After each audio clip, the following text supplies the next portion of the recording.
أقامت العتبة الحسينية المقدسة في كربلاء مؤتمرا حضره عدد من مدراء المؤسسات الإعلامية. المؤتمر ناقش فتوى المرجعية الدينية العليا في النجف الأشرف المتعلقة بوجوب الدفاع المقدس. أحمد المشرفاوي. بعد مرور 100 يوم على صدور فتوى المرجعية الدينية العليا في النجف الأشرف لوجوب الدفاع المقدس، هو عنوان المؤتمر الإعلامي الذي أقامته العتبة الحسينية المقدسة بحضور مدراء مؤسسات إعلامية مختلفة. وكان لوسائل الإعلام العراقي دورا كبيرا في دعم هذه الفتوى، والتي حققت إنجازا كبيرا لصد العصابات الإرهابية. دعونا إلى هذه الندوة لتقييم الأداء الإعلامي. كما تلاحظون المدعوم هم فقط الناس المسؤولين عن الإعلام في العراق. تقريبا كان الوضع الدولي يختلف عما هو الآن، وحتى الوضع الداخلي يختلف، لذلك يجب أن يتعامل الإعلام مع المتغيرات بصورة سريعة وبصورة متفاعلة. المؤسسات الإعلامية العراقية تعاملت مع المرجعية أو مع فتوى المرجعية بشكل واضح، ومن خلال المؤسسات الإعلامية أصبحت التعبئة الجماهيرية المليونية التي زحفت إلى جبهات القتال وحولت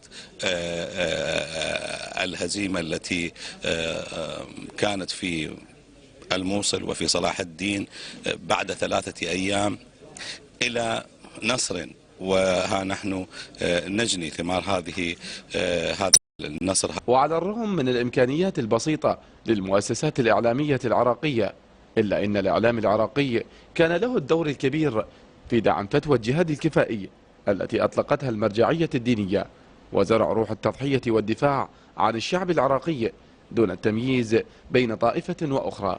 واستطاع أن يواجه الإعلام المضلل الداعم للإرهاب والذي تقوده دول الشر وقوى الاستكبار العالمي.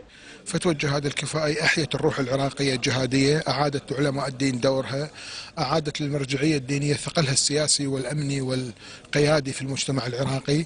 التغطية تضمنت مجموعة من المظاهرات الشعبية والأخبار المتعلقة بالموضوع، ولكن روح فتوى الجهاد وهي توصية الناس بالتضحية والثبات والبسالة وبناء روح معنوية قادرة بقيادة علماء الدين على مواجهة التحديات الأمنية. دلت أن المعركة إعلامية بامتياز كانت ما حصل في مدينة آمرلي مثلا، وما يحصل في مدينة الضلوعية من صمود الناس رغم انقطاع المؤن عنهم.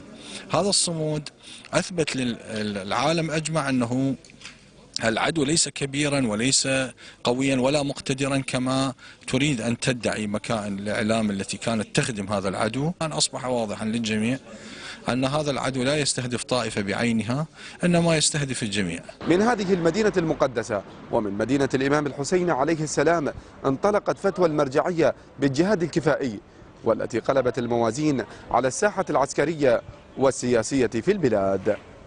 من كربلاء المقدسة، أحمد المشرفاوي، قناة آسيا.